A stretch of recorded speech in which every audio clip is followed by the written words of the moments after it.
What's up, boys? So today we're going to be installing a short throw sifter, and it's not the nicest one, but it isn't the worst one, but maybe it is. But we're going to be seeing how it compares to a medium range one that I used to have.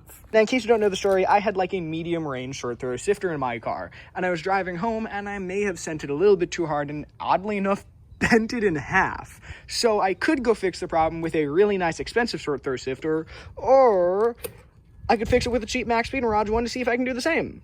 Now, despite being a really cheap short throw sifter at like $70 or something, this actually comes with everything you're going to need and might not be the worst one in the entire world. Maybe that was a staged unboxing because it was full of packing peanuts and I absolutely hate them. You won't know. Now, if you hop inside of my car, obviously I'm going to have a stock sifter because I bent my old short throw, but that's actually going to give us a great baseline of how much we're going to be changing the throws. So real quick, I want to do a quick rundown in between all of my gears just so that way we can see the difference in sifting. So first, second, third, fourth, and fifth. As you can see, that range is huge. That is a massive throw. Hopefully we eliminate that. So now that we have the baseline laid out, first off, we're going to unscrew our sift knob. Now, obviously, I have an aftermarket sift knob, and you're probably wondering if it's the exact same for the stock one, and yes, it is. And just like that, here's my stock sift knob thrown on. Now, the only difference if you're taking off the stock one is it might be a little bit stuck, so you might need to take a pair of pliers, squeeze it, and take it off. But once you break it loose, it's going to be the exact same threaded sift knob and a threaded body. Next up, we're going to have to take off our sift boot. Ignore the fact that I also broke off one of the bolts that's not important. And now I got to take off these bolts. Let's imagine I didn't break one of the other bolts when I had my short throw sifter on. All of these bolts are going to be a 10 mil.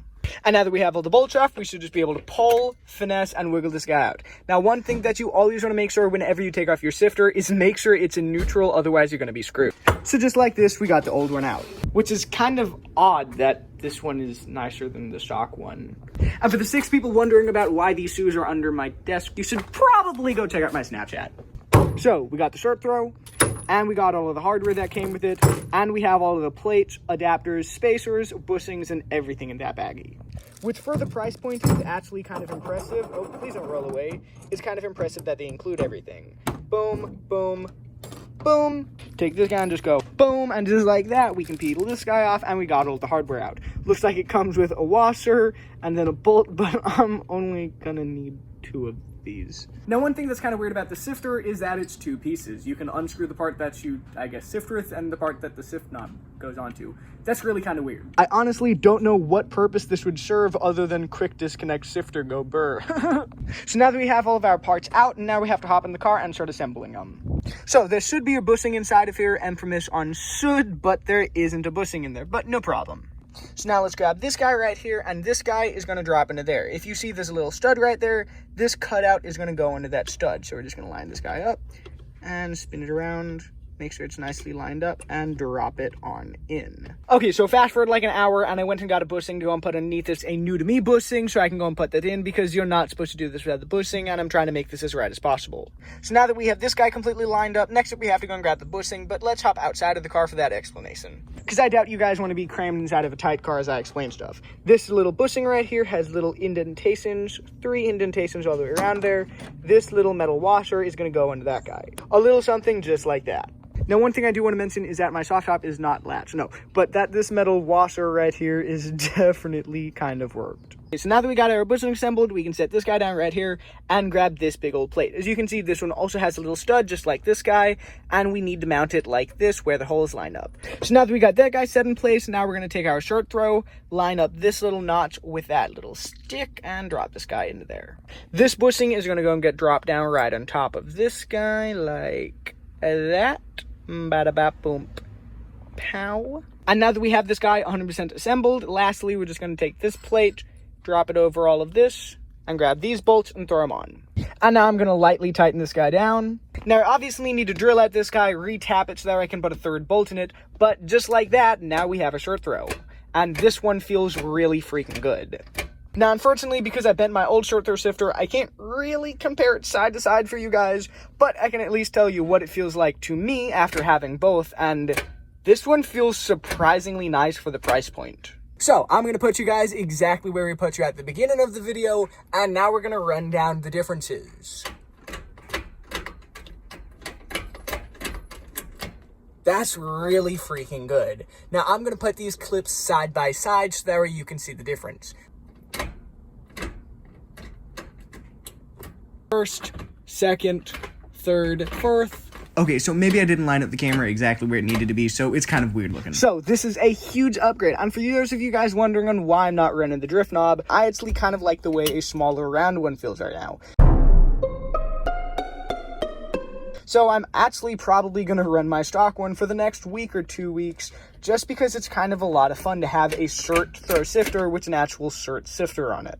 Well, I guess it's a shirt sift knob on it. There you go. That's what I'm trying to say. But you get it. So real quick, let's break down the sifter. Now, first off, we have build quality. Now, the build quality of the sifter is actually pretty damn nice. This definitely shirt throw sifter is built so much better than this, but those normally run the price range of $200 to $500.